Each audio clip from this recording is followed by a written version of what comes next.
A few days ago, on November 10th, 2021, YouTube had decided to enforce a new feature that eliminates any public visibility of the YouTube dislike button for all creators on site. This was followed by a 3-minute YouTube video where this poor man had to break the bad news to a ruthless ratio. Jesus Christ. Interesting, as of this recording, there are currently 18,000 likes on the video. This possibly indicates that there needs to be a genuine discussion about the amount of hate rates creators are exposed to daily, but the message should be loud and clear on what the majority consensus is towards this controversial action. Matt starts by listing off the genuine benefits of having a dislike button remaining unchanged. However, then goes into an unsubstantiated claim that there is evidence to prove the real benefits of removing the dislike button. Their reasons backing their decision can be whittled down to: people bully creators with dislike rates, which makes a dislike the cause for the creator's depleting mental state, not the attacker, because the dislike is bad.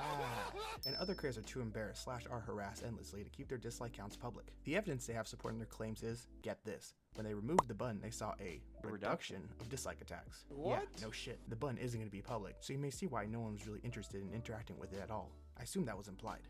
Wait, how do you know the amount of dislikes still weren't contributed by the attackers instead of the general audience? How are you differentiating between the attacker and the casual viewer? Also, don't you love how he didn't say the problem would just go away entirely? That's because if you're being targeted and harassed to that extent, there's not much you can do about it. Oh wait, you currently can do something about it. Yeah, you can already manually private the dislike count.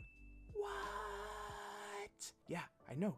YouTube has already delivered a solution to a problem they consistently insist we're experiencing. Do you people even know how internet works? If you highlight something that affects you, there may possibly be people out there that might not have your best interest in mind. You don't think they won't abuse any of that information? Not saying that any of it's right, but you should know that placing yourself in the public eye in such a way may possibly lead to some not so favorable interactions from strangers. The internet is a big cesspool of strangers, random strangers whose actions are easily monitored, basically allowing them to have free reign to cause havoc wherever they please.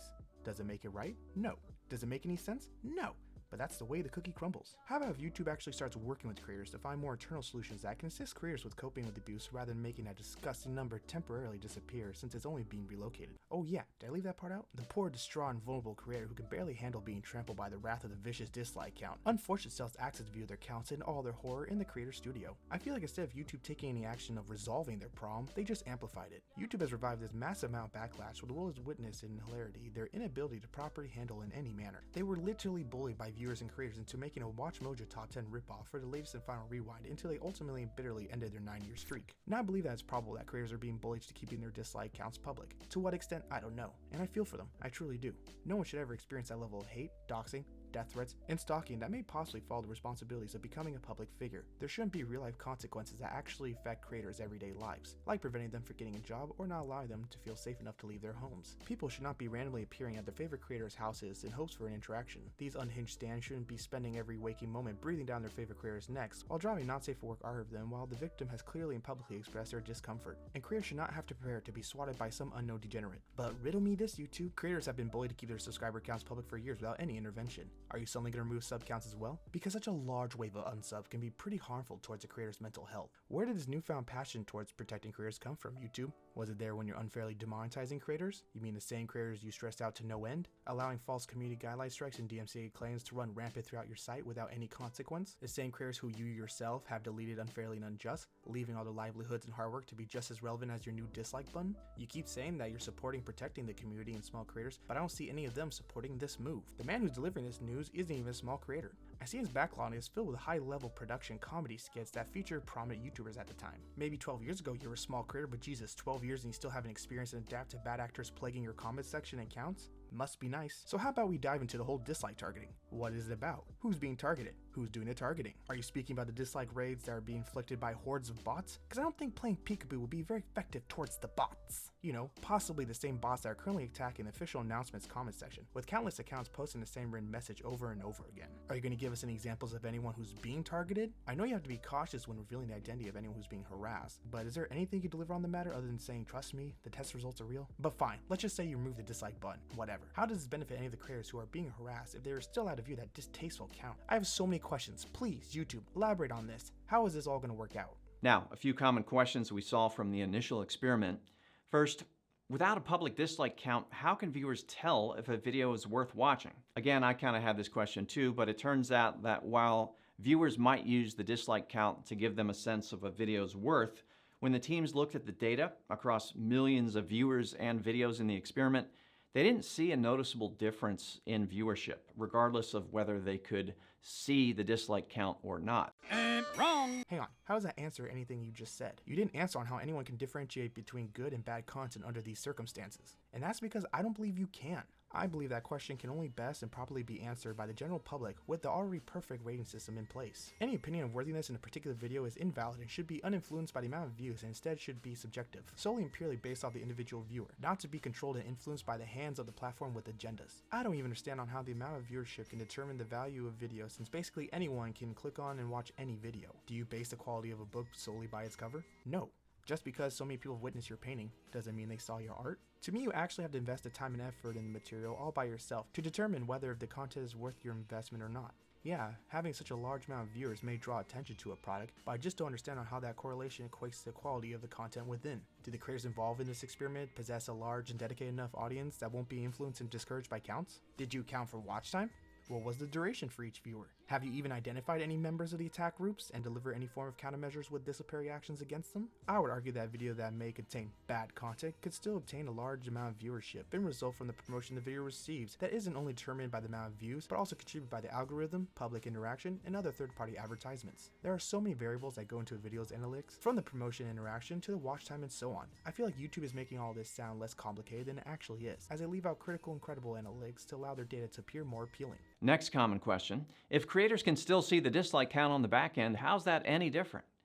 They can see it if they look for it inside Studio Analytics under the Engagement tab. But overall, it's much less likely to cause stress and embarrassment if the count isn't visible to the public. What? What kind of fucking pseudoscience is this? You see why this video is such a mess? They worded everything very carefully to where they're answering questions without answering the questions. The executives of this company just have this poor creator who's basically under their payroll and barely take all the heat from the discourse, while the faceless board remains hidden in the shadows. It also doesn't help their case that one of YouTube's own co-founders, Jawed Karim, very publicly disavowed this change, where he has edited his 16-year-old video description where he outlined and highlights his thoughts and views on the matter. He also voices support in keeping the dislike counts public and reveals his fears for the platform's future. I know I'm really early in my career here on YouTube and understand this is probably not the best first steps to taking a flourishing new relationship, but I wanted to, felt like I had to make this video to give my opinion and this statement, that every month following this video, I will release my analytics. I will reveal my dislike counts. And whenever I'm eligible, I will utilize the community tab where I'll post a copy there as well. I know for someone like me to solely post my unconcerned counts to a disinterested world has no real value. But if any creator, no matter what scale, who views this video, understands my example and thoughts and came to the same conclusions I have, maybe in numbers, we can turn the tide. Dislike isn't hate. Not completely. Removing a vital feature of this magnitude only removes the choices and voices we have that allow this site to be as great as it once was, to be built from the ground up out of the foundations that were stripped directly from other people's hard work, connections, interests, hobbies, and values. It is clear by a majority that no one has asked for this change, nor has accepted it. However, YouTube doesn't care. You know what I heard YouTubers say we need over the past few years? Better communications, more transparency behind their TOS, better livestream tools, assistance in combating stalking, doxing, hate rates, etc. So what, are you going to remove comments then, YouTube? Because comments can impact and affect creators' mental health more than a dislike counter could. So maybe you should just remove all the comments as well, since it can lead to bad actors abusing creators. Keep in mind, other platforms don't even have a dislike button. Yeah, other platforms don't have the dislike button, but they aren't YouTube. How come recently very successful and large corporations are suddenly becoming more obsessed with delivering the same crap as their competitors? You know what we need? More direct channels of communication to help de-escalate any of those scenarios that I've mentioned that identified with harming creators. Anytime there's a situation where a creator is in need of any assistance, how about you be there? You always hear how most creators have an extremely hard time connecting with an actual representative. So how about you resolve that one, YouTube? Are you even going to acknowledge that the majority of dislike raids are contributed by bots, mostly orchestrated by a select few of key individuals, not some large hate mob who's gathering protests? Are you going to improve the connections between the creators and platform? No. More humans, less bots? I think not! Any decision thus far doesn't seem to have the community's best interests at heart, but only towards the larger faceless corporations and entities who can't seem to handle a bit of public scrutiny. Although there are some teams internally who have learned the hard way what it feels like to get lots of dislike. You mean to tell me some people involved actually got their feelings hurt from the reaction towards their shitty product? Cause welcome to the club. The world is a very cruel and hateful place. This market isn't something you just jump in with embraced by all. You actually have to put as much effort in obtaining your audience as well as maintaining them. You're not owed a view, a sub, a donation, or a like. And if you can't realize that, and the fact that dislike is not a harm to your entire reality, nor a superior being that dictates your place in this world, and only accept that it's either some form of criticism or just some person disliking it for the sake of disliking it. How about that, YouTube? Yeah, sure, hate rates and all that you've never assisted or addressed ever. How come a dislike on a video just can't be that? A dislike, nothing more, nothing less, but a number to possibly help direct and shape your content for better or for worse. Because that's the process, to find out what works and what doesn't. And if you don't get that, that's a you problem, not us.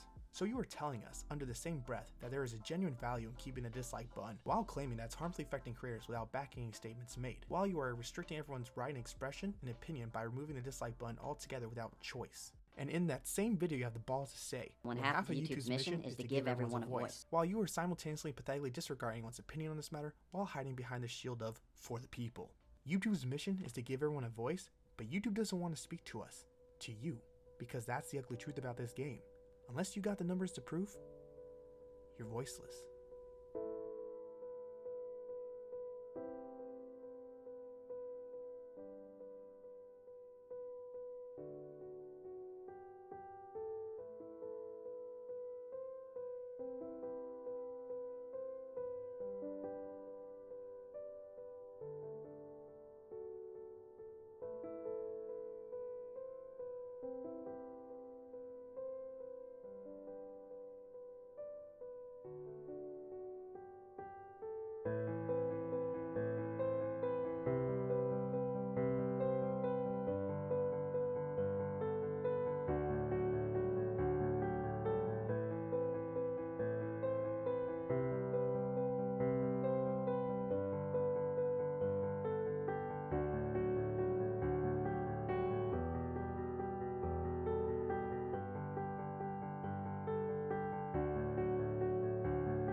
All right, so that's the update. I hope it doesn't cause too much frustration. Honestly, I think you're going to get used to it pretty quickly. Gentlemen, it has been a privilege playing with you tonight. Keep in mind, other platforms don't even have a dislike button. So,